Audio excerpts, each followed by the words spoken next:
Hello मेरे प्यारे भाइयों, क्या हाल है। क्लास 10th में हो, स्वागत है आप सभी का। आज मैं आपको 140 मोस्ट इंपॉर्टेंट क्वेश्चन बताने वाला हूं सामाजिक विज्ञान के, जो कि हर साल बोर्ड एग्जाम में आते हैं। अगर आप लोगों के स्कूल में एनसीईआरटी किताब लगती है तो भैया सही वीडियो में आए हो, चाहे आप किसी भी बोर्ड से हो, ठीक है। तो एनसीईआरटी के मैं आपको 140 क्वेश्चन बताऊंगा जिससे बाहर बोर्ड एग्जाम में आएगा ही नहीं। तो चलो यहाँ पर देखते हैं, थोड़ा फास्ट वे में हम लोग सॉल्व करेंगे जल्दी जल्दी। तो यहाँ पर पहला क्वेश्चन कहता है, निम्नलिखित में से कौन सा आंदोलन महात्मा गांधी ने नहीं चलाया, बताइए। असहयोग आंदोलन तो चलाया गया था, सविनय अवज्ञा आंदोलन चलाए थे, चंपारण आंदोलन चलाया गया था। तो यहां पर आपका है खिलाफत आंदोलन।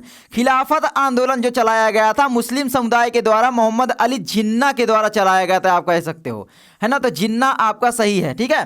तो यहां पर आगे बढ़ते हैं। आगे आपका आता है दूसरे नंबर का क्वेश्चन, 1789 में फ्रांस में राष्ट्रवाद की प्रथम अभिव्यक्ति का क्या परिणाम हुआ। फ्रांस की क्रांति हुई, नेपोलियन का उदय हुआ, जर्मनी का एकीकरण, या फिर निरंकुश राजतंत्र का प्रारंभ। तो सही विकल्प आपका है फ्रांस की क्रांति हुई थी। और ये आपको पता ही होगा कि 1789 में फ्रांस की क्रांति हुई है। तो क्वेश्चन आए कि फ्रांस की क्रांति कब हुई थी, तो 1789 ईस्वी, ठीक है। आगे बढ़े मेरे प्यारे भाइयों। आगे हमारा आता है यहाँ पर तीसरे नंबर का क्वेश्चन, गुलामगिरी के लेखक हैं कौन थे, बताइए कौन है। ईवी रामास्वामी, ज्योतिबा फुले, भीमराव अंबेडकर, या बाल गंगाधर तिलक। तो यहां पर सही विकल्प है ज्योतिबा फुले, ठीक है, याद रखोगे आप लोग। चलिए अब एक क्वेश्चन आप लोग मुझे बताइए, स्वराज मेरा जन्मसिद्ध अधिकार है, ये नारा किसने दिया था, आप लोग मुझे कमेंट करके बताएंगे, ठीक है। बताओगे ना, जल्दी कमेंट करो। आगे बढ़ते हैं। अगला क्वेश्चन है, 1929 की महामंदी का प्रमुख कारण क्या था। कृषि क्षेत्र में अधिक उत्पादन, कृषि क्षेत्र में न्यून उत्पादन, ये तो नहीं होगा। बेरोजगारी, प्रमुख बैंकों का धराशायी होना। तो बताइए जल्दी से क्या है। तो महामंदी का प्रमुख कारण जो होगा वो तो होगा भाई प्रमुख बैंकों का धराशायी होना। ये मतलब सबसे बेहतर कारण जो लगता है। वैसे आपका कृषि क्षेत्र में अति उत्पादन भी है, अगर ये विकल्प में नहीं होता तो, ठीक है मतलब इसका भी फर्क था, क्योंकि किसान जो है फसल उगाते जा रहे थे और फसल की डिमांड कम हो गई थी। आगे बढ़ते हैं। आगे हमारा आता है पांचवा, 1944 में अंतर्राष्ट्रीय मुद्रा कोष IMF, है ना, इंटरनेशनल मॉनेटरी फंड की स्थापना कहाँ की गई थी, बताइए। ब्रिटेन में, फ्रांस में, संयुक्त राज्य अमेरिका, भारत। तो सही विकल्प है संयुक्त राज्य अमेरिका में की गई थी, आप लोग याद रखना। आगे बढ़ते हैं। अगला क्वेश्चन यहाँ पर है, ठीक है। तो कहाँ हुई थी ये भी याद रखना कि ब्रिटेन वुड्स सम्मेलन में की गई थी, है ना। तो ये चीज याद रखना। आगे बढ़ते हैं। छठवां आपका है, श्रीलंका में निम्नलिखित में से कौन सा समूह अल्पसंख्यक है। अच्छा, श्रीलंका में एक तो समूह बहुसंख्यक है। बहुसंख्यक किसे बोलते हैं आपको पता होगा, जिसकी संख्या अधिक होती है। बहुसंख्यक मतलब होता है जिसकी संख्या क्या है, अधिक होती है। तो यहां पर जिसकी संख्या सबसे कम है, अल्पसंख्यक यहां पर पूछ रहा है।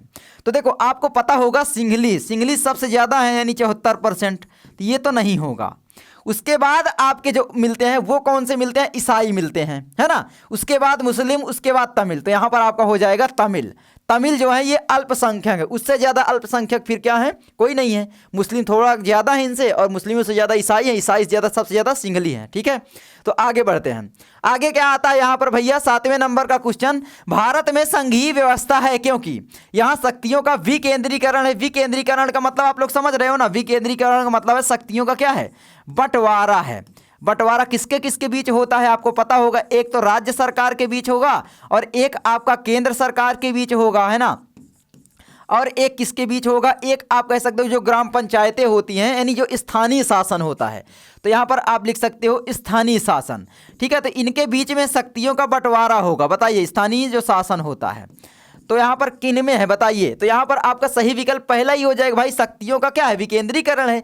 क्योंकि हमारे देश में राज्य सरकार की जो पुलिस है वो अलग होती है, केंद्र सरकार की अलग है ना। अलग अलग शक्तियाँ दी गई हैं, स्थानीय शासन की भी कुछ शक्तियाँ हैं, अपने अपने अधिकार हैं। तो ये हो जाएगा शक्तियों का केंद्रीकरण है। अच्छा, शक्तियों का केंद्रीकरण जो है वो केवल आप लोग याद रखना एक चीज़ कि श्रीलंका में है।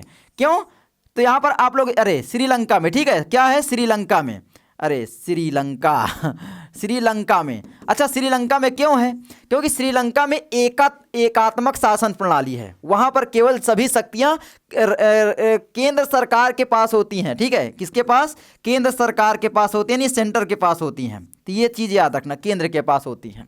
आगे बढ़ जाते हैं भैया। आगे आपका आता है यहाँ पर 8वें नंबर में, निम्नलिखित में से कौन सा संघीय राज्य नहीं है, त्रिपुरा, मणिपुर, हिमाचल प्रदेश या दिल्ली। तो आपका सही विकल्प है दिल्ली। ये संघीय राज्य नहीं है, यह क्या है, एक केंद्र शासित प्रदेश है, जहां पर शासन जो है वो केंद्र सरकार का चलता है ना। तो ये चीज याद रखना, चाहे इसका मुख्यमंत्री कोई भी हो, जैसे अरविंद केजरीवाल मुख्यमंत्री थे यहाँ के, लेकिन क्या है, शासन तो केंद्र सरकार का चलता था। तो वहां पर अरविंद केजरीवाल को गिरफ्तार करवा लिए थे। समझ सकते हो ना कि भाई वहां के खुद मुख्यमंत्री को वहां की पुलिस ने गिरफ्तार कर लिया। क्यों? क्योंकि जो शक्तियां हैं वो केंद्र सरकार के पास थी, यानी हमारे मोदी जी के पास थी। ठीक है, तो आपका दिल्ली हो जाएगा। आगे बढ़ जाते हैं। आगे आपका आता है 9वां, निम्नलिखित में से किस व्यवस्था के लिए राजनीतिक दल आवश्यक शर्त है? बताइए किसके लिए है? राजतंत्र के लिए क्या राजनीतिक दल आवश्यक है? अच्छा, राजनीतिक दल होते क्या हैं? जो राजनीतिक पार्टियां होती हैं भाई, जैसे कि आपका कौन कौन सी है, मान लो कांग्रेस हो गई है ना, और यहाँ पर आपकी बीजेपी हो गई, आपको जानते हो इस समय सबसे ताकतवर पार्टी। यहाँ पर आपका समाजवादी पार्टी, आप कह सकते हो एसपी हो गई, बीएसपी हो गई, इस तरीके से बहुत सारी पार्टियां हैं, आप हो गई है ना, आम आदमी पार्टी। तो इस तरीके से ये क्या है, राजनीतिक सभी दल हैं। तो यहाँ पर राजतंत्र में क्या आवश्यक है? नहीं जी, है ना। लोकतंत्र में बिल्कुल हमारा देश क्या है, एक लोकतांत्रिक देश है, तो ये बिल्कुल सही विकल्प हो जाएगा। तानाशाही में भी नहीं होता, मनावाद में। इसमें क्या है भाई, इन सब में तो राजा के पास पूरी शक्ति होती है, यहाँ पर तो शक्तियों का बंटवारा होता है लोकतंत्र में। ठीक है, तो ये आपका सही विकल्प है। आगे आपका क्या आता है 10वां, निम्नलिखित में से किनका संबंध लोकतंत्र से नहीं है? जनमत का, राजनीतिक दल का, उत्तरदायी शासन का, या फिर बहुसंख्यकों का शासन? तो यहाँ पर पूछा है लोकतंत्र से नहीं है। तो लोकतंत्र में देखो बहुसंख्यकों का शासन तो नहीं होता है। कोई बहुसंख्यक है इसका मतलब नहीं है कि वहां पर उसी की राजनीति में वो भाग नहीं ले सकता, है ना। हमारे देश में बहुसंख्यक कौन है? हिंदू है, लेकिन फिर भी क्या है, सांसद, विधायक, मुस्लिम भी बनते हैं, राष्ट्रपति भी बनते हैं। आप लोग जानते हो एपीजे अब्दुल कलाम बने थे, तो बहुत सारे हैं। तो इस तरीके से क्या है, ये तो होगा नहीं। उत्तरदायी शासन ये तो होता ही है भाई, है ना, लोकतंत्र में नहीं है पूछा है। राजनीतिक दल ये तो होता है, जनमत होता है। तो यहाँ पर सही विकल्प जो होगा ये हो जाएगा, है ना, बहुसंख्यकों का शासन। ठीक है, तो आगे बढ़ जाते हैं। आगे आपका क्या, क्योंकि देखो पूछा है ना किसका संबंध लोकतंत्र से नहीं है, तो बहुसंख्यकों का शासन, है ना। तो आगे बढ़ते हैं। आगे आपका है 11 नंबर, निम्नलिखित में से कौन सा खनिज धात्विक है? बताइए, कोयला, अभ्रक, चूना पत्थर या फिर लोहा? तो आपका हो जाएगा यहाँ पर लोहा। ठीक है, लोहा मतलब Fe भाई, लोहा और लोहा क्या है, एक, ये भी याद रखना, आधारभूत खनिज है, आधारभूत। अच्छा, आधारभूत क्यों कहते हैं? आधारभूत खनिज क्यों कहते हैं? क्योंकि भैया ये हमारे देश या पूरी जितने भी देश हैं उनके अर्थव्यवस्था का, उनके उद्योगों का आधार है। जितनी भी मशीनें बनाई जाती हैं लोहे के कारण, या पैनल पूरा बना है लोहे के कारण, ये पेन में भी कुछ लोहा होगा। यानी लोहे के बिना तो भाई हमारे इस विश्व की कल्पना ही नहीं की जा सकती। हर जगह आपको लोहा मिलेगा, घर बनाना है, सरिया लाना है, लोहा ले आओ। तो यहाँ पर आपका हो जाएगा, इसीलिए इसको बोलते हैं आधारभूत खनिज। ठीक है, आगे बढ़ते हैं मेरे भाई। अच्छा, कौन सा जो उद्योग है वो चूना पत्थर को प्रयोग करता है ना, खनिज के रूप में? बताओ, मतलब अपने उद्योग के रूप में। तो बताइए मुझे जरा कमेंट करके। ठीक है, चूना पत्थर को कौन प्रयोग करता है? कौन सा उद्योग प्रयोग करता है? कच्चे माल के रूप में कह सकते हो। कौन से कच्चे माल के रूप में?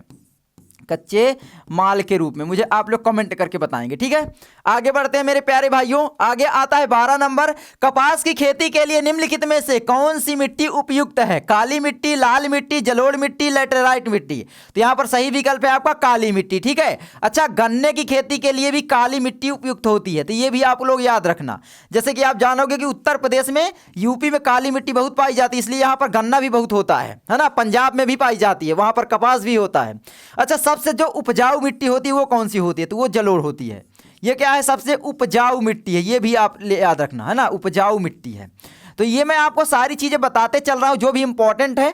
आगे बढ़ते हैं मेरे प्यारे भाइयों। आगे है 13 नंबर, निम्नलिखित में से कौन से उद्योग में कच्चे माल के रूप में बॉक्साइट का प्रयोग किया जाता है? ये देखो आ गया है। अच्छा, बॉक्साइट का प्रयोग किस में होता है बताओ? सीमेंट में? नहीं जी, ये तो आपका, मैंने आपको पीछे प्रश्न पूछा है, कैल्शियम ऑक्साइड का प्रयोग करते हैं, यानी चूना पत्थर का प्रयोग करता है ये तो, है ना। लौह एवं इस्पात ये नहीं है, एल्यूमिनियम, ये आपका सही है। बॉक्साइट का प्रयोग एल्यूमिनियम, है ना, को करता है। ठीक है, तो यहाँ पर हो गया है। आगे बढ़े, यानी एल्यूमिनियम का जो उद्योग होता है वो बॉक्साइट को कच्चे माल के रूप में प्रयोग करता है, बॉक्स मतलब एल्यूमिनियम बनाने के लिए। जो बिजली की तारें होती हैं, जानते हो एल्यूमिनियम की आजकल ज़्यादा आती हैं। आगे बढ़ते हैं मेरे भाइयों। 14 है आपका, निम्नलिखित में से किसको सेवा क्षेत्रक भी कहते हैं? इसमें से क्वेश्चन आएगा, मैं गारंटी के साथ कहता हूं। तो प्राथमिक क्षेत्रक, ये तो आपका प्राथमिक क्षेत्रक में आता है, जो प्राकृतिक से रिलेटेड चीज़ें होती हैं ना। प्राकृतिक जो चीज़ें होती है, कौन कौन सी होती है प्राकृतिक से रिलेटेड चीज़? जैसे मछली पालन हो गया आपका, मछली पालन, है ना। और कौन सा हो गया आपका, जैसे कि पशुपालन हो गया, पशुओं को जब हम पालते हैं। उसके बाद आपका कौन सा होता है जो प्रकृति से रिलेटेड है, जैसे माइनिंग हो गई, पहाड़ों की खुदाई वगैरह इधर उधर, जैसे भी हम धन प्राप्त करें, तो ये सारी चीज़ें हो जाती हैं। तो ये तो नहीं होगा, है ना। सेवा क्षेत्रक, तो यहाँ पर सेवा क्षेत्रक तो तृतीय क्षेत्रक के अंतर्गत आता है ना। सेवा क्षेत्रक तृतीय क्षेत्रक के अंतर्गत आता है, तो आपका यही विकल्प सही हो जाए। क्योंकि द्वितीय क्षेत्रक को क्या बोलते हैं बताओ जल्दी से, इसको बोलते हैं मैन्युफैक्चरिंग, है ना, विनिर्माण सेक्टर। क्या है, विनिर्माण करते हैं ये लोग। विनिर्माण का मतलब समझ रहे हो ना, मैन्युफैक्चर करते हैं। जैसे कि मान लो हमने गन्ना बनाया, अब गन्ना से मेरे प्यारे भाइयों हमने फिर बना दी चीनी, और उसको हम पूरे देश में बेच रहे हैं। तो यहाँ पर ये क्या हुआ, मैन्युफैक्चर की गई, है ना। विभिन्न प्रकार की वस्तुओं को मिला करके कोई एक चीज़ बना दी जाती है जो कीमती होती है, तो वो है आपका। तो ये आपका द्वितीय क्षेत्रक के अंतर्गत आते हैं। तो आपका सर्विस सेक्टर जो हो जाएगा तृतीय क्षेत्रक के अंतर्गत होगा, है ना। सर्विस मतलब सेवा क्षेत्रक यानी सर्विस सेक्टर। आगे बढ़े मेरे प्यारे भाइयों, और ये 3 ही सेक्टर आपसे पूछेगा, ये चौथा तो यहाँ पर बस दिया है बस, ठीक है। आगे आपका क्या आता है यहाँ पर, है ना, ऐसे तो नहीं आएगा। 15 आपका आता है सार्वजनिक क्षेत्रक तथा निजी क्षेत्रक के विभाजन का आधार है। अच्छा, सार्वजनिक, जो आपका सार्वजनिक का मतलब है जो आपका यहाँ पर पब्लिक सेक्टर, 2 सेक्टर होते हैं, एक तो आपका होता है पब्लिक सेक्टर, ठीक है। दूसरा आपका कौन सा सेक्टर हो जाएगा बताओ, निजी यानी प्राइवेट सेक्टर आप कह सकते हो अंग्रेजी में, ठीक है। तो प्राइवेट सेक्टर, तो प्राइवेट जो सेक्टर होता है इसमें क्या होता है बताइए, जो प्राइवेट कंपनियों का अधिकार होता है किसी एक विशेष लोग का, आप कह सकते हो। जैसे इस समय रिलायंस में आपका अंबानी हो गए, और अडानी भी बहुत सारे बिजनेस कर रहे हैं सरकार से मिल करके, तो ये सब क्या है, प्राइवेट। तो प्राइवेटाइजेशन करते हैं, है ना, बहुत सारी चीज़ों का सरकार इस समय कर भी रही है। तो रोजगार की शर्तों पर नहीं जी, आर्थिक गतिविधियों की प्रकृति पर नहीं जी, उद्यमों का स्वामित्व, बिल्कुल सही है ना। उस उद्यम का, उस व्यापार का जो स्वामित्व कौन रख रहा है उसके आधार पर होता है। पब्लिक सेक्टर वो होता है जहाँ पर जो सरकार होती है, कह सकते हो, है ना। सरकार यहाँ पर हस्तक्षेप करती है, यानी सरकार की ज़्यादा हिस्सेदारी होती है। सरकार मतलब वहाँ के लोगों कह लो उस देश का, क्योंकि उस कंपनी में उस लोगों का पैसा लगा हुआ है, वो कंपनी बनी हुई है। अगर दूसरी कंपनी प्राइवेट सेक्टर में जाओगे तो वहां पर किसी एक विशेष व्यक्ति का पैसा लगेगा, बस सिंपल, समझ में आया। आगे बढ़े, आगे आपका आता है 16 नंबर, एजेंडा 21 का संबंध किससे है बताइए। ओजोन क्षरण से यानी अवक्षय से है, जलवायु परिवर्तन से है, वैश्विक तापन से है, या फिर सतत पोषणीय संधारणीय विकास से है, बताइए किससे है। तो यहाँ पर आपका सही विकल्प हो जाएगा सतत पोषणीय संधारणीय विकास से है।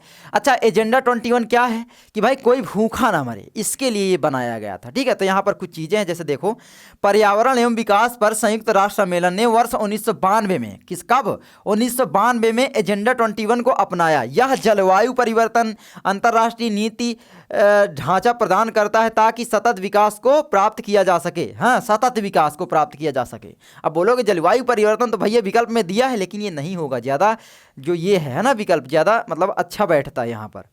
आगे बढ़ें, आगे आपका 17, उपभोक्ता सुरक्षा अधिनियम कब बना था बताइए। 1990 में, 1980, 1986 या 2001। तो आपका हो जाएगा 1986 में। कब भैया, 24 दिसंबर को, ठीक है। तो ये भी आप लोग याद रखना, उपभोक्ता दिवस कब मनाया जाता है, 24 दिसंबर को, आपको पता होगा, है ना।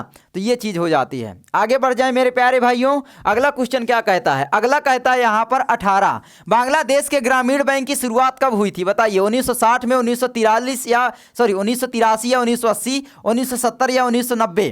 तो बांग्लादेश के ग्रामीण बैंक की जो शुरुआत हुई थी वो हुई थी 1900, कब हुई थी भैया, तो यहाँ पर 1970 में जो है शुरुआत हुई थी, है ना। 1976 में एक्चुअली में हुई थी, और लागू जो हुआ था वो 1983 में हुआ। तो सही विकल्प आपका विकल्प सी होना चाहिए, है ना। तो यहाँ पर थोड़ा सा ये कन्फ्यूजन वाला है, दोनों विकल्प में दे दिया था, ये बोर्ड एग्जाम में आया हुआ क्वेश्चन है, ऐसे क्वेश्चन नहीं पूछने चाहिए, है ना। तो यहाँ पर आपका देखो 1943 दिया गया, लेकिन 1976 में क्या है, इसकी जो है शुरुआत हुई थी।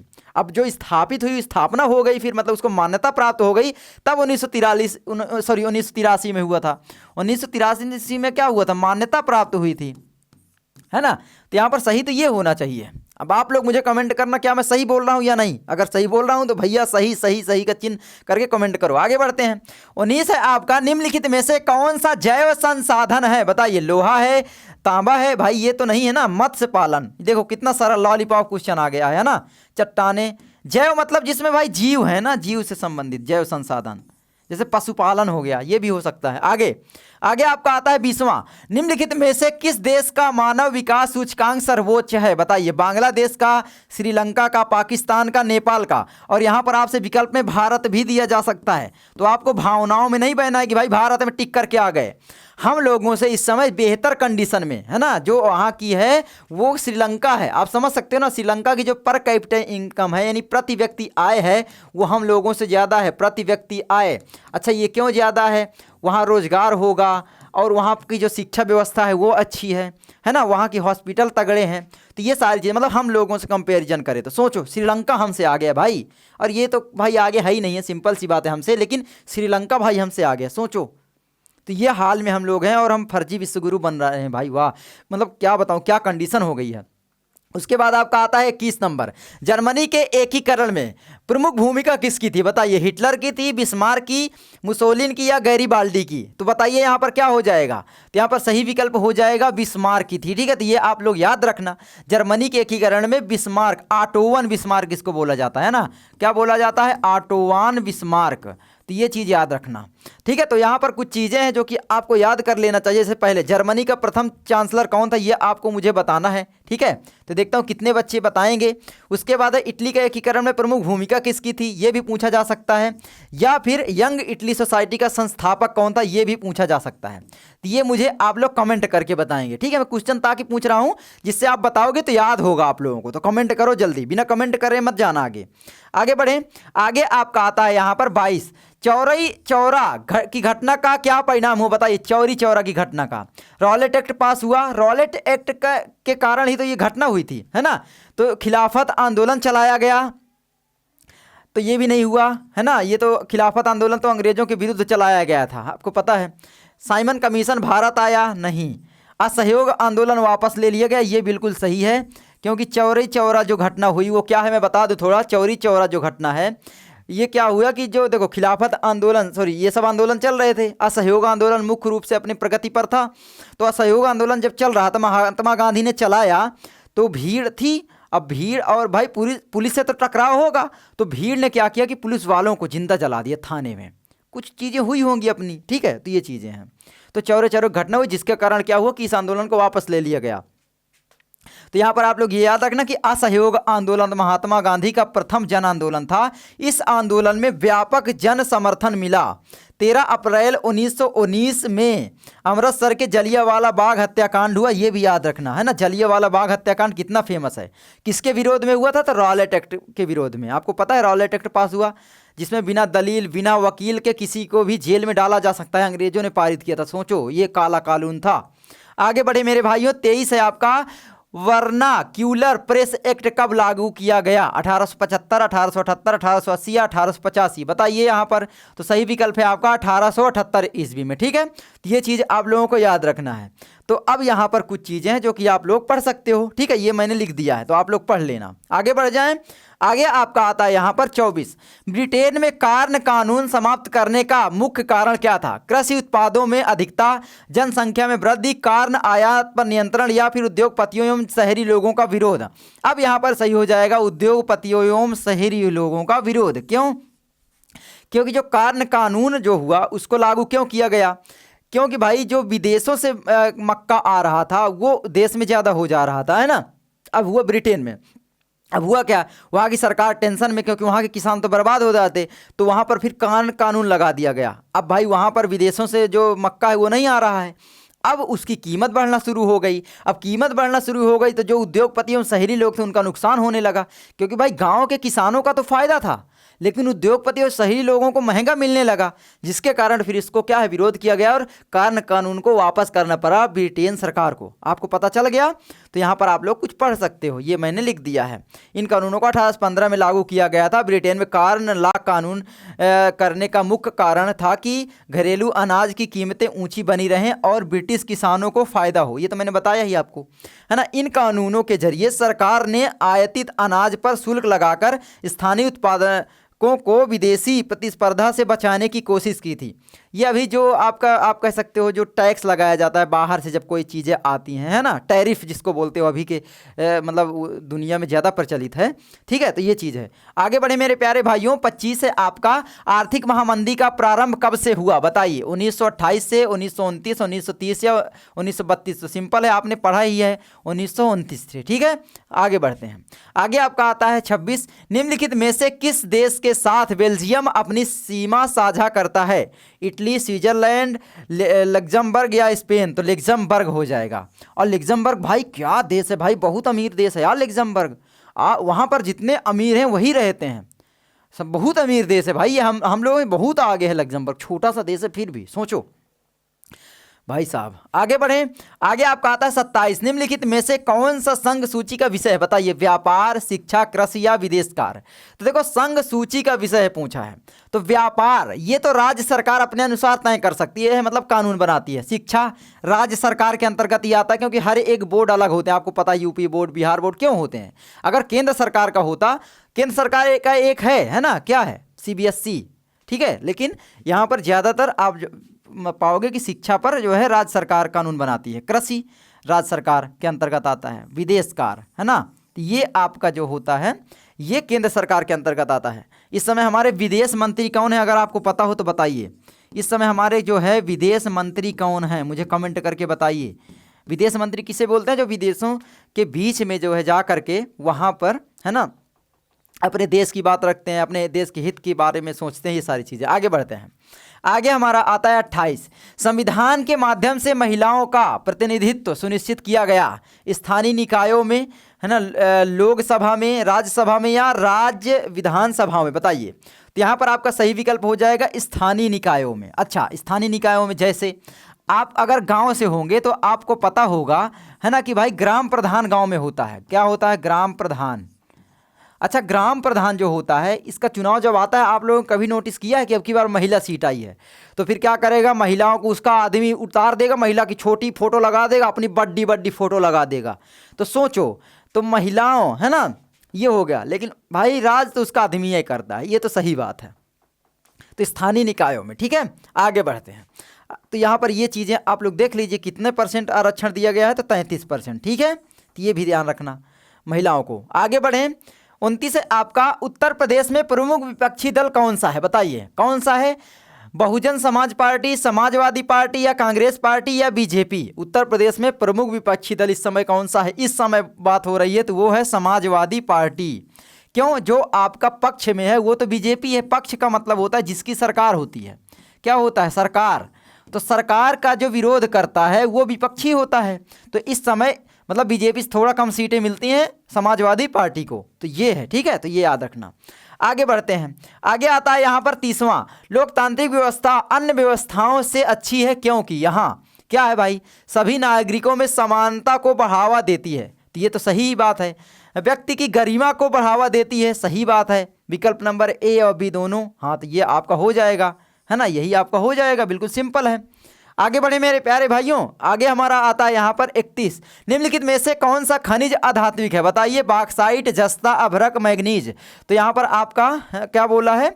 अधात्विक है। ठीक है, अधात्विक का मतलब समझ रहे हैं ना, जो अधातु है। अच्छा, विज्ञान आपने पढ़ा होगा तो इलेक्ट्रॉनों का त्याग कौन करते हैं? मुझे कमेंट करके बताएंगे आप लोग। इलेक्ट्रॉनों का त्याग कौन करते हैं और इलेक्ट्रॉनों को ग्रहण कौन करते हैं? मुझे थोड़ा सा इसके बारे में लिखिए ताकि आपको याद रहे। तो यहाँ पर जिंक, जिंक का आपने पढ़ा होगा जेडन होता है ना, तो ये तो आपकी धातु है।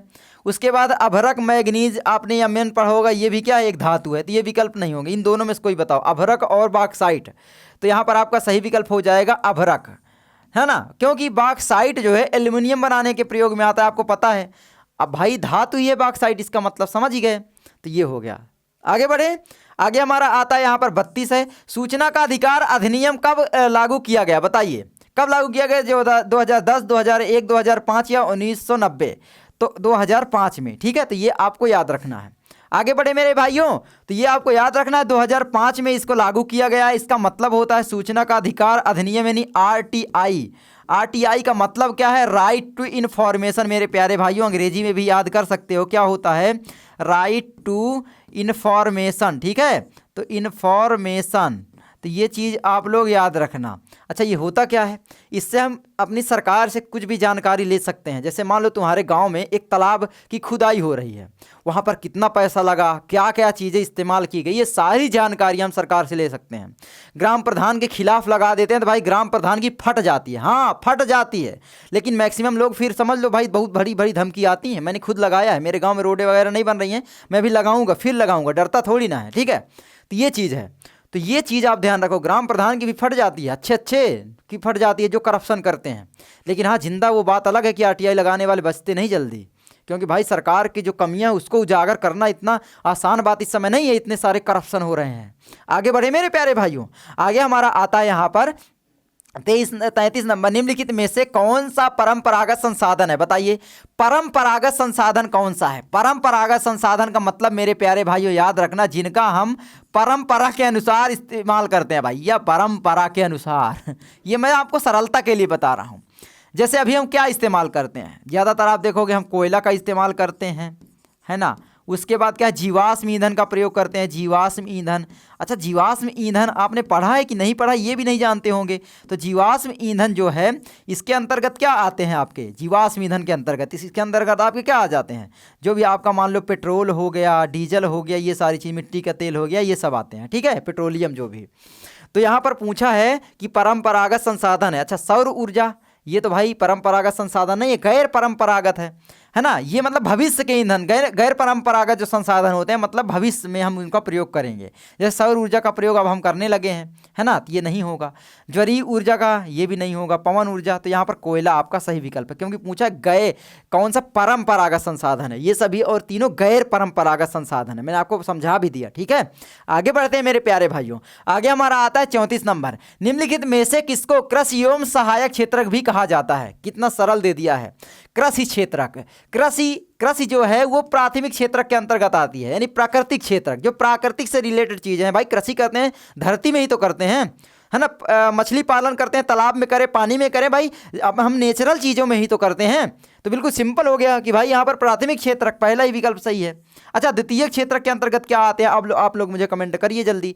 भाई इसी चीज़ का हम इस्तेमाल फिर मैन्युफैक्चर के लिए करते हैं। अब मछली, मान लो हमने मछली पालन किया, उसमें से कोई हम दवा बना दिए, तो वो क्या हुआ, इस क्षेत्रक में आ गया, ऐसे होता है। और तृतीय क्षेत्रक में आपका क्या आता है, इसमें आपका केवल सर्विस आता है, सर्विस सेक्टर इसको इसलिए बोलते हैं, सेवा क्षेत्रक, सर्विस, है ना। ये आपको पीछे आपने पढ़ लिया है, तो सर्विस सेक्टर इसको बोलते हैं, है ना। तो ये चीज़ याद रखना, ठीक है। आगे बढ़ें, तो ये आपको समझ में आया या नहीं मुझे बताना। जैसे मैं आपको टीचिंग करवा रहा हूँ, तो ये क्या है, ये सर्विस क्षेत्रक ही है, टीचिंग भी आती है। जैसे मैं आपको मान लो पढ़ा रहा हूँ, है ना, ये मतलब आप देख पा रहे हो यूट्यूब के माध्यम से, तो आपको पता होगा कि भाई इसमें बहुत सारी चीज़ें लग रही हैं, लेकिन आप लोग कुछ पैसे, मुझे डायरेक्टली मैं आपको सामान नहीं दे रहा हूँ ना, आप मुझे पैसे दे रहे हो, है ना। ये चीज़ है, फ्री में पढ़ रहे हो।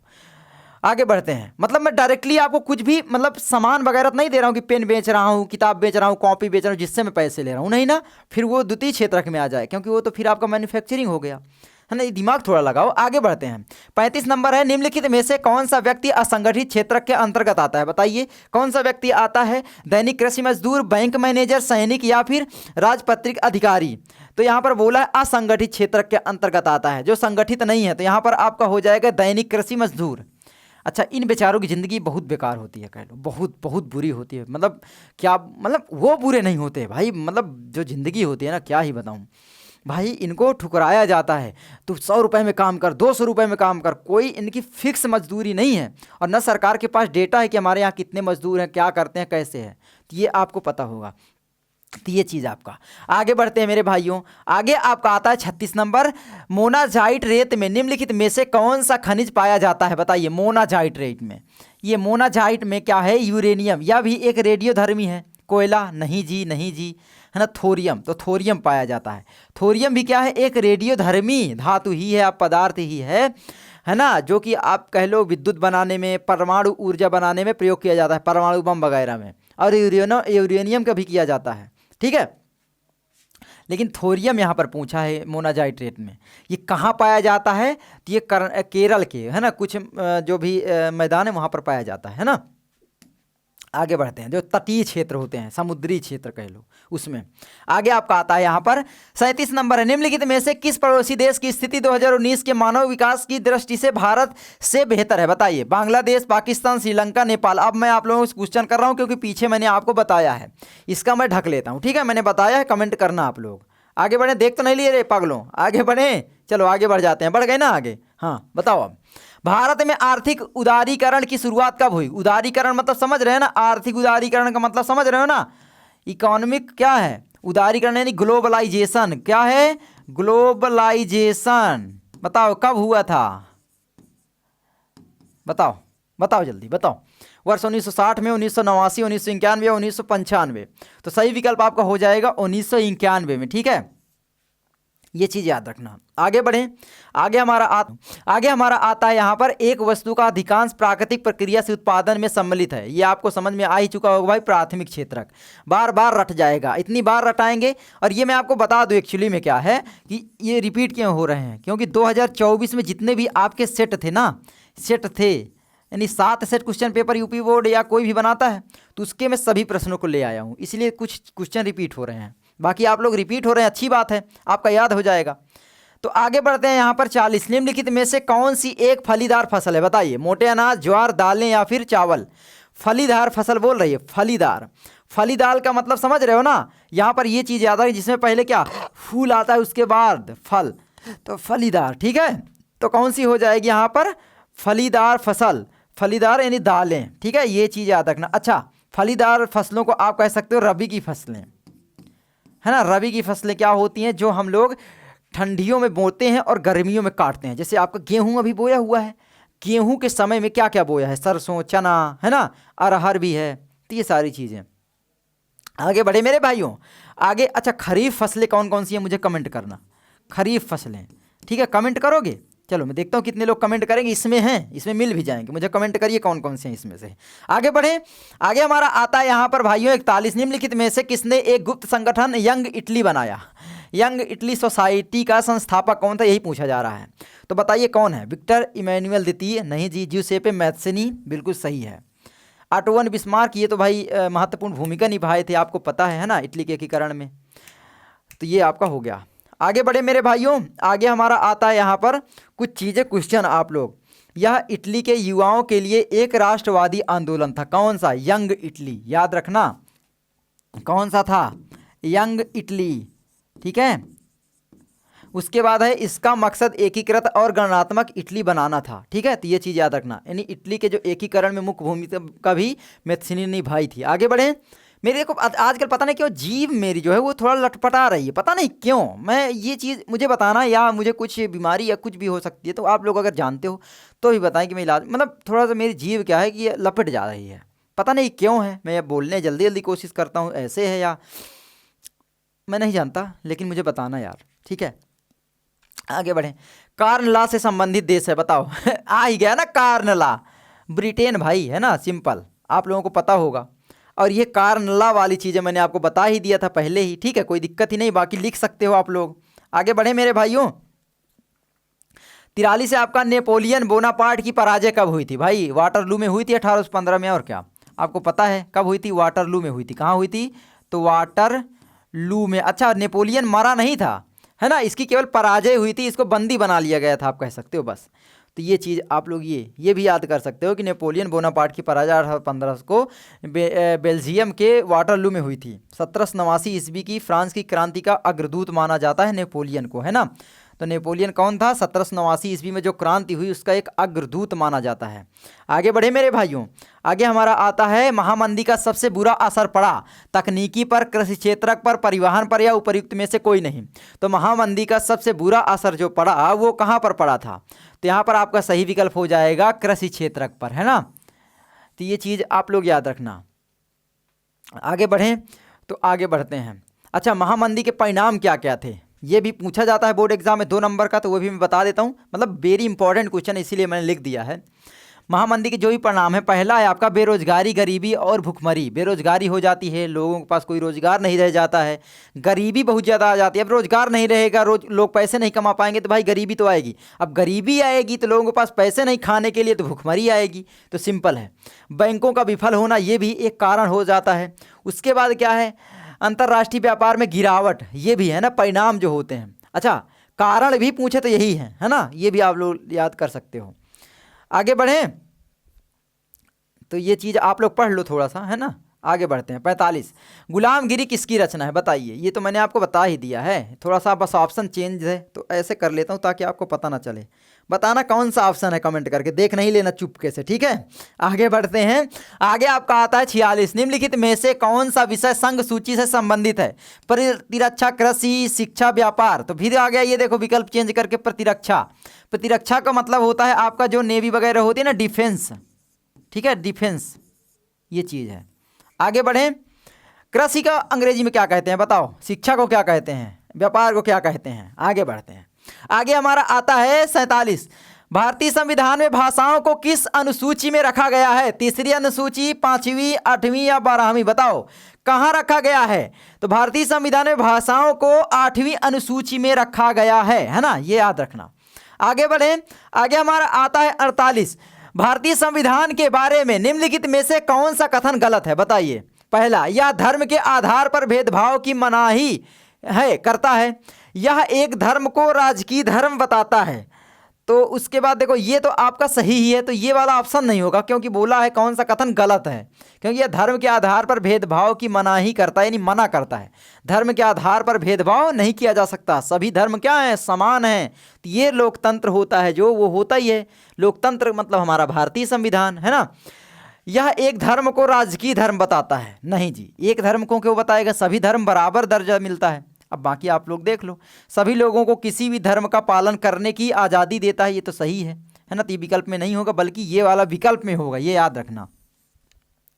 उसके बाद किसी धार्मिक समुदाय में सभी नागरिकों को बराबरी का अधिकार देता है। अच्छा, ये आप जब ध्यान से पढ़ोगे तो आपके जो 1-1, 2-2 नंबर वाले क्वेश्चन होते हैं उसमें भी आप 2-4 नंबर फ्री के पा सकते हो, जो 20 नंबर के बहुविकल्पी प्रश्न है। जैसे इनको पढ़े, अब आपसे अगर पूछ लेता है ना कि भारतीय संविधान के कोई बारे में कोई 2 कथन लिखिए, तो यहाँ पर आप लिख सकते थे, इसी को चेप देते उधर, एग्जामिनर को पता भी नहीं चलता, फ्री का नंबर भी मिल जाता है। आगे बढ़े मेरे भाइयों। आगे हमारा आता है यहाँ पर 49, जनता के लिए शासन किस शासन व्यवस्था की विशेषता है, बताइए। राजतंत्र की, लोकतंत्र की, तानाशाही की, या फिर उपयुक्त में से कोई नहीं। जनता के लिए शासन किस शासन व्यवस्था की विशेषता है, तो भाई लोकतंत्र की, जैसे हमारे देश में भारत में है ना। तो ये हो गया। आगे बढ़े मेरे भाइयों। आगे आता है, अच्छा राजतंत्र क्या होता है, जहाँ पर कोई राजा शासन करता है, वो अपने मन के अनुसार कुछ भी करता है, चाहे तो देश बर्बाद कर दे, चाहे तो आज़ाद कर दे। जैसे कि चाइना, शी जिनपिंग अभी हैं, अच्छा काम कर रहे हैं भाई, चाइना को कहाँ लेकर चले गए। तो राजशाही में एक फ़ायदा भी होता है, कोई बोल भी नहीं सकता, वरना लो धड़ाम धड़ाम। क्योंकि भाई जो आपका लोकतंत्र होता है, यहाँ पर अगर सरकार मान लो अच्छा काम भी करने की कोशिश करती है, तो सरकार के दिमाग में रहता है कि वोट मिलेगा या नहीं, क्योंकि अच्छे काम में वोट मिलता नहीं है। और जो राजा, उसको वोट से मतलब ही नहीं है, हम बैठे हैं, क्या करोगे तुम, मना करो, हमको जो करना है करेंगे। अच्छा, राजा चाहे तो देश बर्बाद भी कर सकता है, पहले था, है ना। जैसे शी जिनपिंग बैठा, मैंने बताया, तो वो चाहे तो बर्बाद भी कर दे, लेकिन अभी क्या है भाई, कोई विरोध नहीं कर रहा है, आराम से देश को आगे लेकर गए, उसके अंदर थोड़ा दिली इच्छा है ना, अपने देश के लिए। ये चीज़ें हैं हमारे देश में, तो भाई करप्शन बहुत ज़्यादा है, तानाशाही की, तो ये सब आपको पता ही है। उसके बाद 50, लोकतंत्र के मूल्यांकन की दृष्टि से निम्नलिखित में से कौन सा बिंदु लोकतांत्रिक व्यवस्थाओं के अनुरूप नहीं है, बताइए। कौन सा बिंदु नहीं है। स्वतंत्र और निष्पक्ष चुनाव, ये तो लोकतंत्र में होता है, तो ये विकल्प में नहीं। बहुसंख्यकों का शासन, लो भैया, ये लोकतंत्र में नहीं है, है ना। व्यक्ति की गरिमा को बढ़ावा तो लोकतंत्र देता ही है, और कानून के समक्ष समानता, ये तो कानून के मतलब लोकतंत्र का विशेषता है ही है, ये नहीं है, क्योंकि बहुसंख्यकों का शासन के आधार पर कुछ भी चीज़ें नहीं होती हैं। आगे बढ़े। 51 है आपको, उत्पत्ति के आधार पर संसाधनों का निम्नलिखित में से कौन सा वर्गीकरण सही है। केवल जैव और अजैव दोनों, केवल अजैव या उपयुक्त में से कोई नहीं। तो यहाँ पर भाई जो वर्गीकरण की जाती है उत्पत्ति के आधार पर, उसमें जैव जिसमें जीव होता है, जो आपके सजीव होते हैं, और अजैव जो मरे हुए होते हैं, आप कह सकते हो निर्जीव, उनके आधार पर होता है। आपको पता है, हो गया ख़त्म कहानी। जैसे कि ये मार्कर क्या है, निर्जीव है यानी अजैव है, मैं क्या हूँ, जैव हूँ, है ना, मेरे अंदर क्या है, जीवन है। आगे बढ़े, आपके अंदर भी है। आगे बढ़े 52।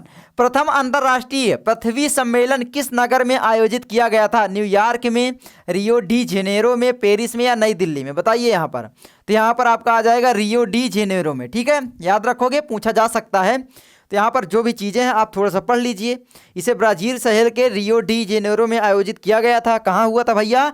ब्राज़ील में हुआ था। ठीक है, इसे पृथ्वी शिखर सम्मेलन भी कहते हैं। तो ये भी याद रखना, पृथ्वी शिखर सम्मेलन के नाम से क्वेश्चन आता है कि पृथ्वी शिखर सम्मेलन कहाँ पर आयोजित किया गया था। तो ये भी याद रखना कि रियो डी जेनेरो जो कि ब्राज़ील में है, यह सदस्य देशों के मध्य विकास के मुद्दों पर अंतर्राष्ट्रीय मंच प्रदान करता है। ये भी आप लोग थोड़ा पढ़ लेना। आगे बढ़ते हैं 53।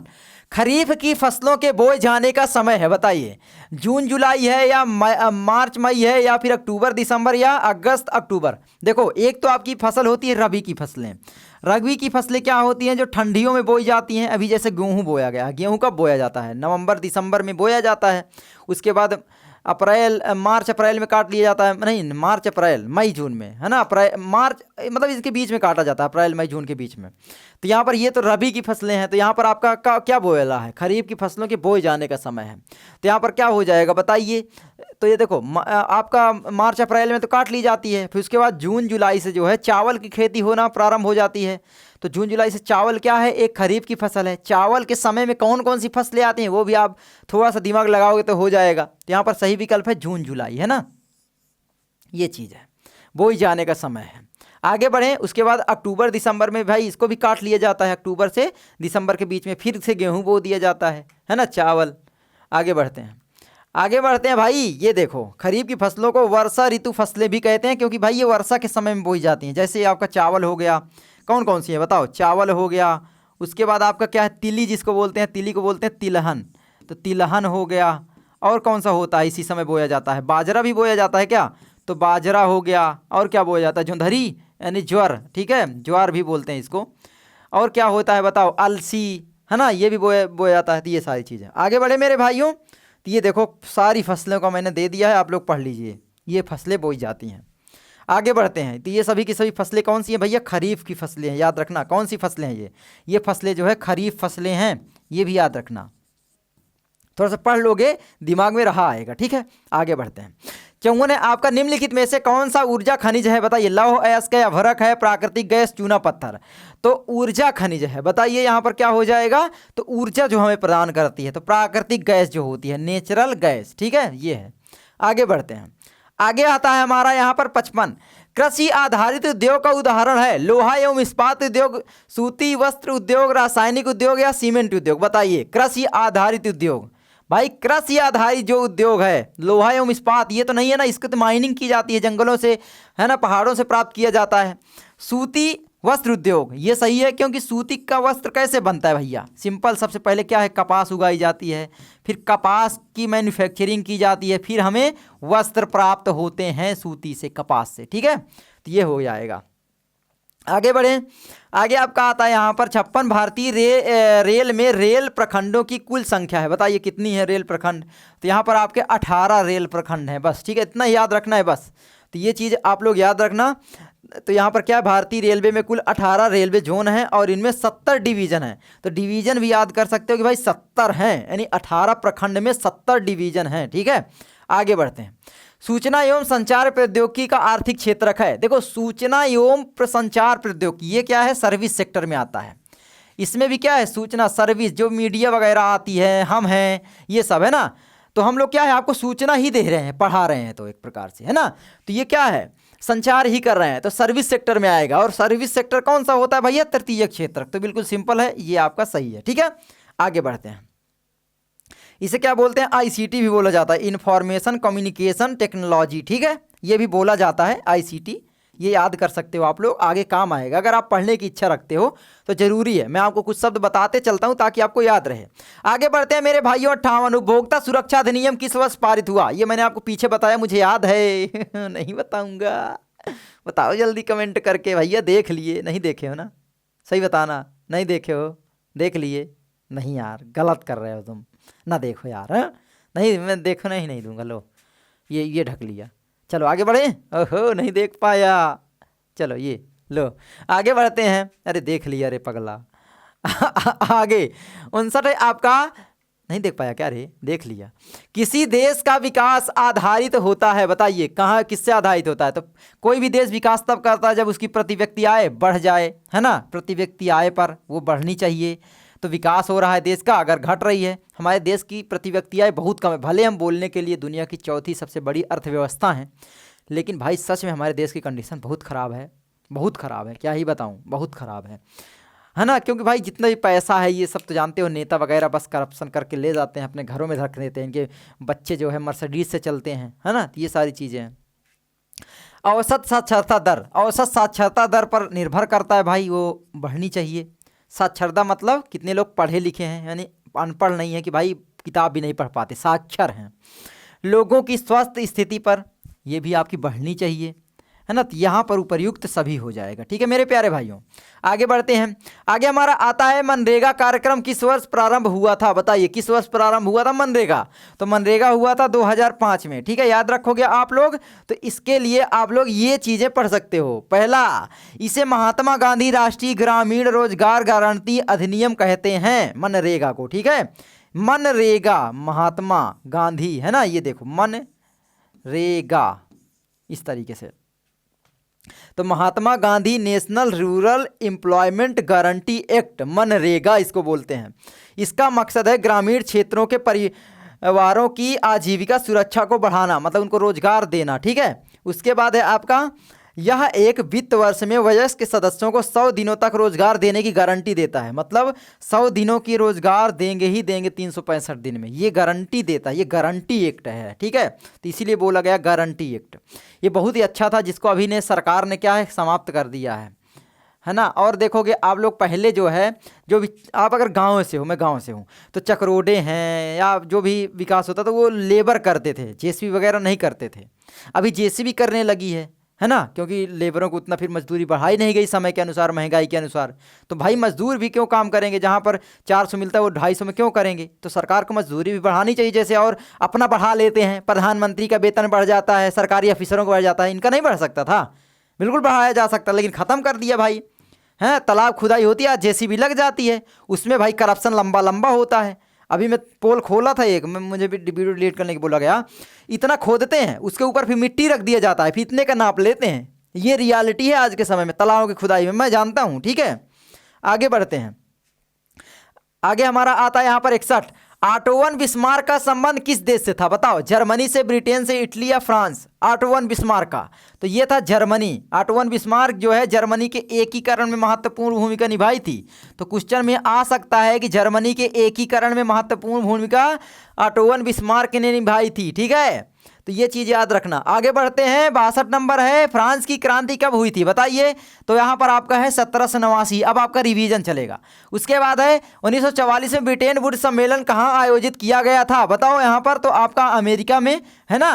तो ये चीज़ है। उसके बाद आपका है आगे 64, अफ्रीका में रिंडरपेस्ट क्या था? तो यह एक क्या था, जानवरों की बीमारी, है ना। कहाँ है भाई एक बीमारी ये, अच्छा ये रिंडरपेस्ट था क्या, ये जानवरों में होता था। जानवरों में होता था तो क्या होता था भाई, देखो सुनो, सिंपल से बात है। यह जानवरों में क्या है, संक्रामक बीमारी थी, यानी विषाणुओं को पैदा करती, संक्रामक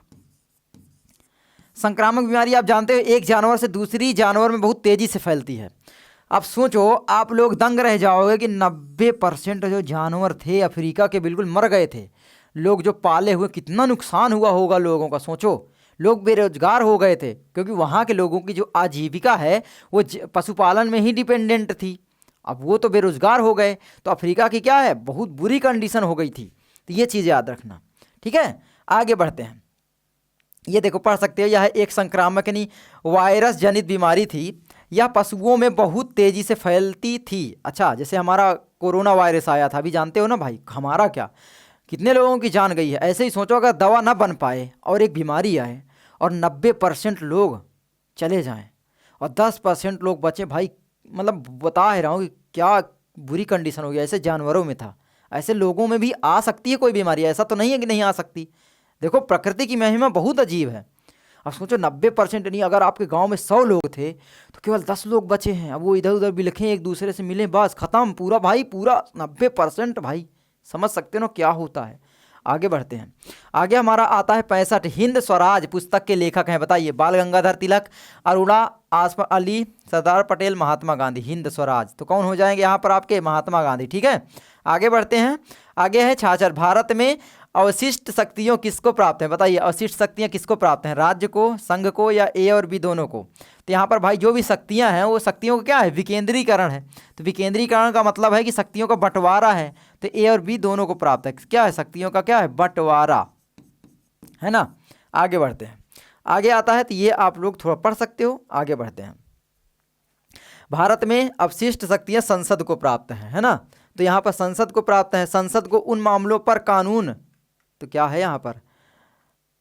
इनमें से कोई नहीं होगा, ए और बी दोनों क्यों होगा? अवशिष्ट शक्तियां बोला है। सुनो, भारत में अवशिष्ट शक्तियां संसद को प्राप्त है। संसद को उन मामलों पर कानून बनाने का अधिकार है जिनका जिक्र राज्य और संघ की सूची में नहीं है। बिल्कुल सही बात है, संसद कानून बना सकते हैं। जो जिक्र ही नहीं है हमारे संविधान में, उसमें क्या है? कानून अमेंडमेंट ला सकते हैं, संविधान संशोधन ला सकते हैं, जिसमें हम कुछ भी ऐड कर सकते हैं, नया कानून बना सकते हैं। मतलब सांसद लोग, है ना। सांसदों की क्या है? बहुमत होनी चाहिए बस।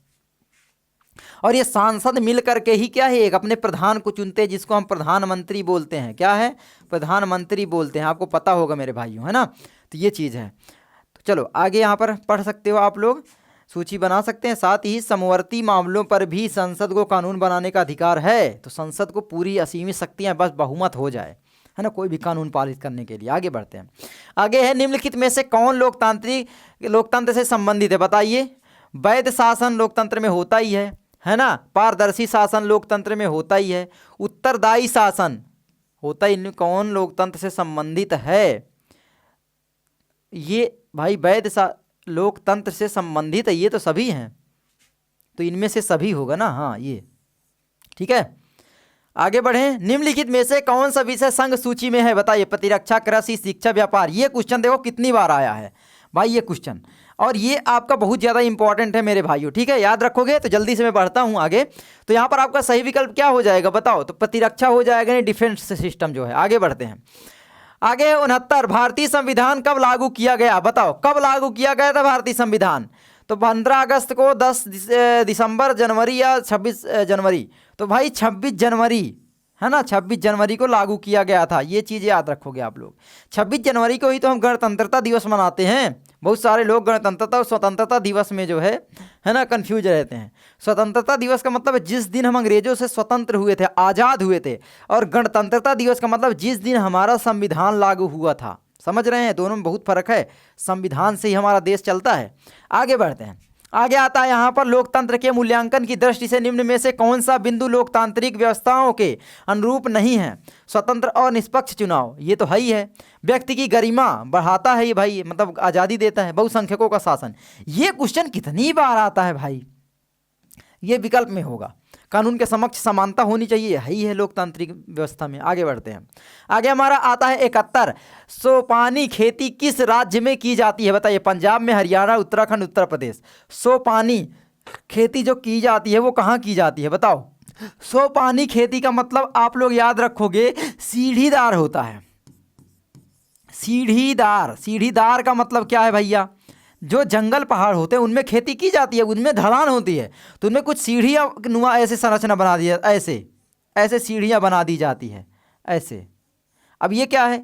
इसमें देखो, यहाँ पर क्या है? पानी रुक सकता है आराम से, फिर यहाँ से यहाँ बहेगा, है ना। तो यहाँ पर खेती की जाती है, ये चीज़ है। तो यहाँ पर उत्तराखंड हो जाएगा। आगे बढ़ते हैं।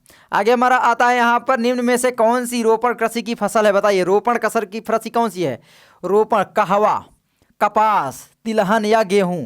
तो यहाँ पर आपका सही हो जाएगा कहवा। अच्छा, रोपण कृषि क्या होती है? जिसमें बड़े पैमाने पर एक ही तरह की फसल उगाई जाती है, जैसे चाय, कॉफ़ी, काजू, केला, रबर, कपास आदि, है ना। तो यहाँ पर कपास भी है, इसमें बड़े पैमाने पर श्रम और पूंजी की ज़रूरत होती है। तो यहाँ पर आपका हो जाएगा, देखो, बड़े पैमाने पर जो है एक ही प्रकार की हजारों बीघे में फसल उगाई जाती है। तो सबसे ज़्यादा यहाँ पर कहवा सूटेबल विकल्प है। कपास भी है, लेकिन यार कपास यहाँ पर थोड़ा सा कम उगाई जाती है। क्या ही बताएं ऑप्शन में देने वाले ऊपर वाला ही बचाए तुमको। आगे बढ़ते हैं। ऑप्शन में देने वाले में बोलने का मतलब समझ रहे हो? बोर्ड एग्जाम में आया हुआ क्वेश्चन है ये, मैं अपने से नहीं बनाया कोई क्वेश्चन। 73 निम्नलिखित में से कौन सा आधारभूत खनिज है बताइए? तांबा है, लोहा, लौह अयस्क है, अभ्रक है या फिर सोना? आ ही गया, मैंने आपको पीछे बताया, याद करो। आधारभूत जो किसी भी अर्थव्यवस्था का आधार है, अर्थव्यवस्था हो, लोगों की व्यवस्था हो, कुछ भी हो भाई, लोहे के बिना क्या जीवन संभव है? बताओ, नहीं है ना। लोहे से हम लोग कार बनाएं, सरिया हैं, घर बनाएं, कुछ भी भाई लोहा इस्तेमाल होता ही है। आधारभूत खनिज पूछा है भाई, ये ऑप्शन में ही गलत है। ये गलत है, याद रखना, लौह अयस्क है। ठीक है, क्या है? लौह अयस्क है मेरे भाई, आधारभूत खनिज। ठीक है, ये थोड़ा ऑप्शन में गलत है, देख लेना। आगे बढ़ते हैं। 74 है आपका, निम्न में गैर परंपरागत ऊर्जा का साधन है बताइए? खनिज तेल, कोयला, प्राकृतिक गैस या सौर ऊर्जा? तो यहाँ पर आपका गैर परंपरागत पूछा। एक तो परंपरागत जिनका हम उपयोग करते चले आए हैं, कौन कौन से हैं आपको पता है? कोयला हो गया, जितने भी पेट्रोलियम हो गए, जीवाश्म ईंधन जैसे पेट्रोल, डीजल, मिट्टी का तेल, ये सभी है ना। अब यहाँ पर क्या पूछा है कि गैर परंपरागत, जो कि हम बाद में फ्यूचर में इस्तेमाल करेंगे और करना शुरू भी कर दिए, जैसे सौर ऊर्जा का, प्राकृतिक गैस, खनिज तेल, ये तो क्या है? परंपरागत है। तो यहाँ पर आपका सही हो जाएगा क्या बताओ? ये वाला है ना, सौर ऊर्जा, क्योंकि गैर परंपरागत पूछा है। परंपरागत जिनका हम परंपरागत तरीके से भाई उपयोग कर रहे हैं, है ना, डीजल, पेट्रोल, ये सब, कोयला। लेकिन यहाँ पर क्या है? सौर ऊर्जा। और कौन सा हो सकता है बताओ यहाँ पर? जैसे ज्वरीय ऊर्जा, और कौन सा हो सकता है? भूतापीय ऊर्जा, है ना, बहुत सारे हैं ऐसे। तो फिर आगे बढ़ें। अच्छा, यहाँ पर आ भी गया है, ये देखो लिखा भी गया है, सौर ऊर्जा, ज्वरीय ऊर्जा, भूतापीय ऊर्जा। गैर परंपरागत स्रोत क्या है? जिनका उपयोग दोबारा संभव हो, अतः जिनको प्राकृतिक पुनः तैयार कर देती है। जैसे सौर ऊर्जा भाई, सूर्य रोज तैयार होता है, आज हम इस्तेमाल किए, कल फिर सूर्य उग गया भाई, प्रकृति तैयार कर दी तुरंत भाई, सौर ऊर्जा, है ना। ये ऊर्जा स्रोत प्रदूषण मुक्त होते हैं और इनका बार बार इस्तेमाल संभव है ना। इन्हें नवीकरणीय ऊर्जा स्रोत भी कहते हैं। अच्छा, नवीकरणीय और अनवीकरणीय ऊर्जा स्रोत भी आपको पता चल जाएगा इसमें से, तो याद कर लेना। ठीक है, आगे बढ़ें। 75 है, भारत में कौन सा नगर को इलेक्ट्रॉनिक उद्योग की राजधानी कहा जाता है? भाई बिल्कुल सिंपल है, बेंगलुरु को, है ना, बिल्कुल सिंपल है, बेंगलुरु को, उसमें कोई बात ही नहीं है।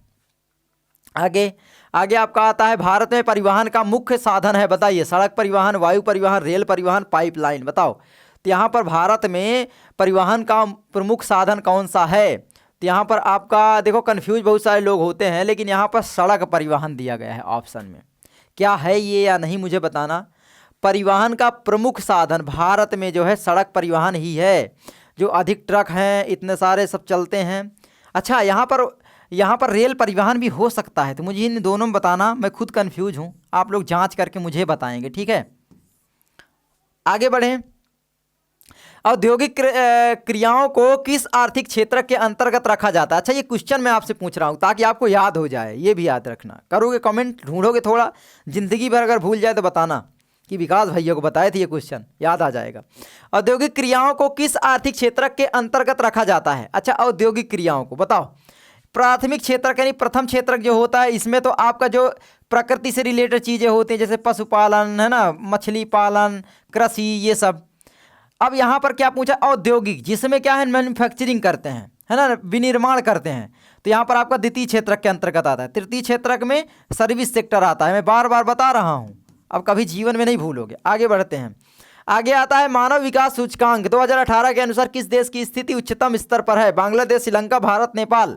फिर से भाई श्रीलंका, सिंपल। ये क्वेश्चन कितना पूछता है। आगे बढ़ें। 79वां राष्ट्रीय उपभोक्ता दिवस कब मनाया जाता है? 24 नवंबर, 5 अप्रैल, 24 दिसंबर या फिर 22 फरवरी? तो राष्ट्रीय उपभोक्ता दिवस कब मनाया जाता है? मैंने आपको पीछे बताया था, 24 दिसंबर, है ना। आगे बढ़ें। आगे आपका आता है यहाँ पर 80 है, बहुराष्ट्रीय कंपनियों द्वारा निवेश का सबसे सामान्य मार्ग है बताइए? नए कारखानों की स्थापना, स्थानीय कंपनियों को खरीदना, स्थानीय कंपनियों के साथ साझेदारी या धन का निवेश? बहुराष्ट्रीय जो कंपनियां होती हैं वो स्थानीय कंपनियों को क्या करती हैं? खरीद लेती हैं। सिंपल, सबसे बढ़िया मॉडल है इनका कि भाई जो बनी बनाई कंपनी है, घाटे में, उसको खरीद लो, बस काम खत्म, उसको चलाने लग जाओ तो कंपनी बनानी नहीं पड़ेगी, है ना। ये बहुराष्ट्रीय कंपनियों का मतलब समझ रहे हो? जो बहुत से देशों में व्यापार करती है, बहुत से राष्ट्रों में, राष्ट्र का मतलब देश, तो हमारे भारत देश में भी है ना, और यहाँ पर चीन में भी है, अमेरिका में भी है, मतलब कई सारे देशों में अपना व्यापार करती हैं, उन्हें बहुराष्ट्रीय कंपनी बोलते हैं। समझ में आया? तो ये चीज़ याद रखना। अच्छा अच्छा, कैमरा बंद हो जाता है, आपको पता है मेरा 30 मिनट में 1 घंटा हो गया है। 1 घंटे में हमने 80 क्वेश्चन करवा दिए, सोचो 1 मिनट से कम में, और समझा भी दिए। चलो आगे बढ़ते हैं मेरे प्यारे भाइयों। अगला क्वेश्चन आता है, फ्रांस की क्रांति कब हुई थी बताओ। तो फ्रांस की क्रांति 1789 ईस्वी में हुई थी। आपको पता है क्या? पता है तो बताओ ना। चलो आगे बढ़े फिर। आनंद मठ उपन्यास के लेखक हैं, बताइए। बंकिम चंद्र चटर्जी, हाँ, शरत चंद्र चटर्जी, रविंद्रनाथ टैगोर, और या फिर सुभाष चंद्र बोस। तो बंकिम चंद्र चटर्जी हो जाएंगे, ठीक है, ये याद रखना, बंकिम चंद्र चटर्जी। आगे बढ़ते हैं। आगे आता है आपका 83, विश्व व्यापार संगठन WTO की स्थापना किस वर्ष की गई?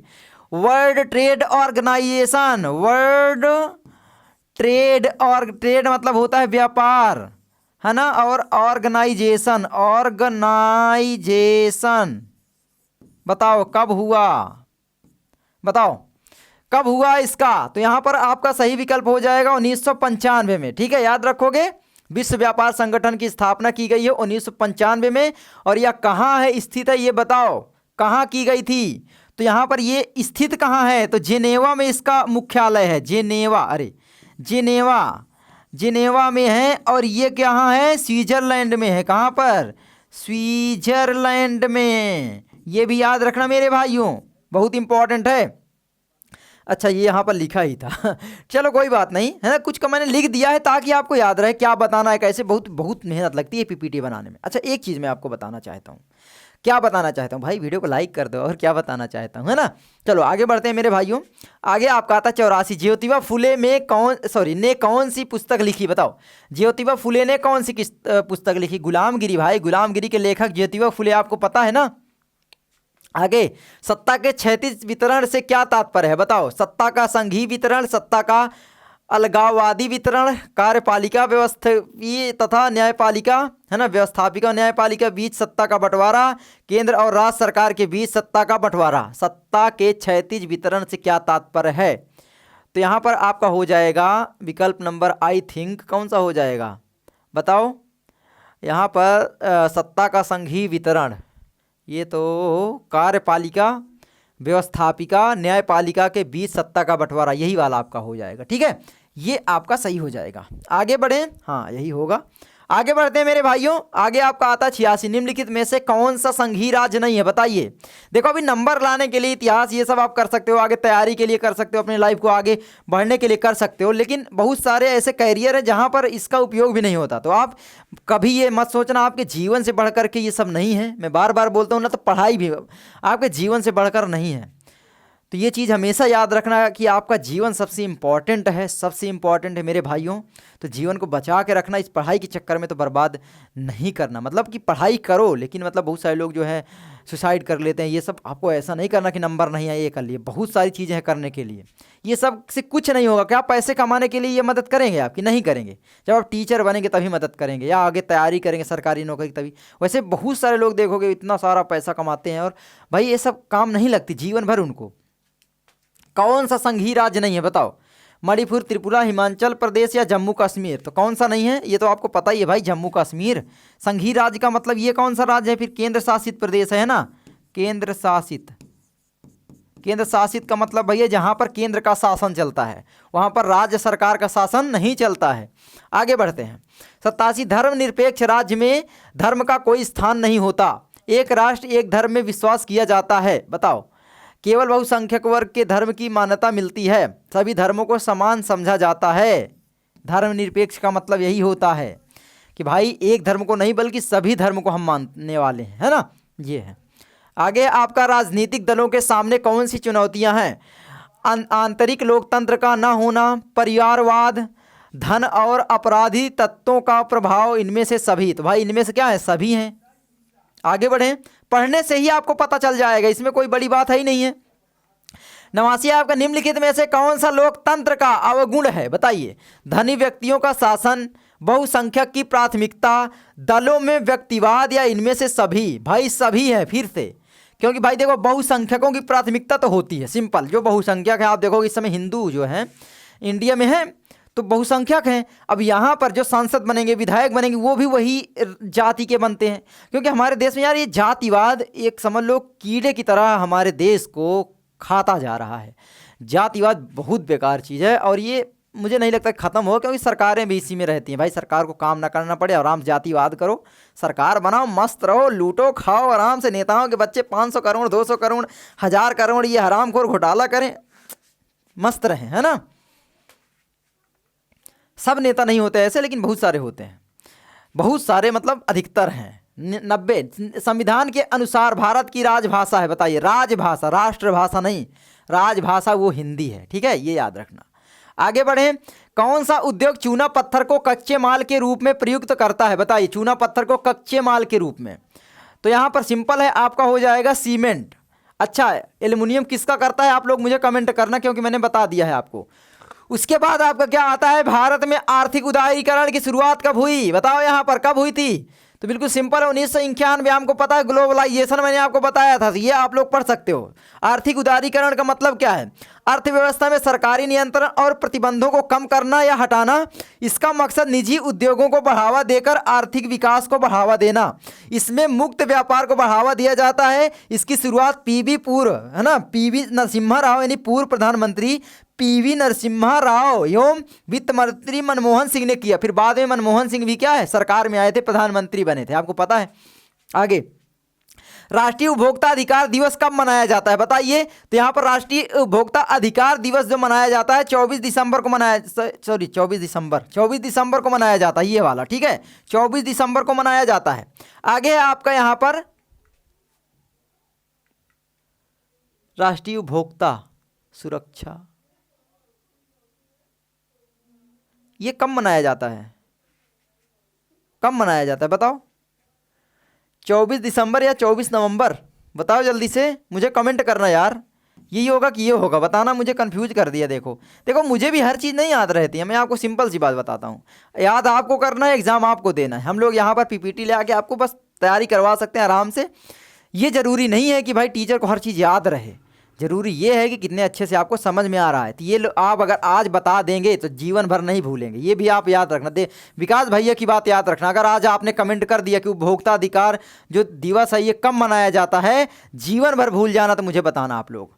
तो बताओ जल्दी कब मनाया जाता है। आगे बढ़ते हैं, लौह अयस्क किस प्रकार का संसाधन है, बताइए, नवीकरणीय योग, जैव प्रवाह या फिर अनवीकरणीय योग। लौह अयस्क जो है कौन सा संसाधन है, मुझे कमेंट करके बताइए। अनवीकरणीय योग यानी आप कह सकते हो जिसका हम परंपरागत कहते हैं, परंपरागत, है ना, तो यही तो है। आगे बढ़े, परंपरागत संसाधन जो है, ठीक है। आगे बढ़ते हैं, आगे हमारा आता है, निम्नलिखित में से कौन सा राज्य तांबा का मुख्य उत्पादक है, बताइए, तांबा का। तो यहाँ पर मध्य प्रदेश, ठीक है, सही विकल्प मध्य प्रदेश हो जाएगा। और एक चीज़ याद रखना, मध्य प्रदेश में चूना का भी व्यापार मतलब ज़्यादा दिखता है, यानी कैल्शियम। मध्य प्रदेश मतलब बहुत सारी चीज़ें, मध्य प्रदेश में हीरा मिलता है, सोचो, पन्ना जंगल में। तो भाई मध्य प्रदेश भाई खान है, पूरा खान है ना। और मध्य प्रदेश जो है यहाँ पर सीमेंट बहुत ज़्यादा बनती है इसी कारण से, क्यों, क्योंकि भाई ये जो चूना है ये इनको आराम से मिल जाता है यहाँ पर, और यहीं पर सीमेंट की बहुत अधिकतर फैक्ट्रियाँ हैं जो पूरे देश में जो है सीमेंट ले जाती हैं, सोचो, मध्य प्रदेश। आगे बढ़ते हैं, आगे हमारा है, निम्नलिखित में से कौन सा व्यक्ति अर्थव्यवस्था के प्राथमिक क्षेत्र से संबंधित है, बताओ। व्यक्ति पूछा है तो मछुआरा, क्योंकि भाई मछुआरा जो है मछली पकड़ता है और मछली प्रकृति से संबंधित है, प्रकृति से संबंधित जो आता है वो प्राथमिक क्षेत्र का आता है। तो सिंपल आपका हो गया, ठीक है, प्राइमरी सेक्टर। आगे बोले तो चलो आगे बढ़ते हैं। संतान में सूचना का अधिकार अधिनियम कब लागू किया गया, बताओ। तो 2005 में लागू किया गया, ये तो आपको मैंने बताया, इसलिए जल्दी जल्दी बताते चलता हूँ अब, ठीक है। उसके बाद हमारा आता है, निम्नलिखित में से किस राज्य में बांधवगढ़ राष्ट्रीय उद्यान अवस्थित है, बताइए, बांधवगढ़। तो यहाँ पर आपका कहाँ पर है, तो ये भी है आपका मध्य प्रदेश में, ठीक है, याद रखोगे। आगे आपका आता है, कपास की खेती के लिए निम्नलिखित में से कौन सी मिट्टी उपयुक्त है, लाल लेटेराइट, काली मिट्टी या जलोढ़। तो काली मिट्टी आपकी हो जाएगी, ये आपको पता ही है।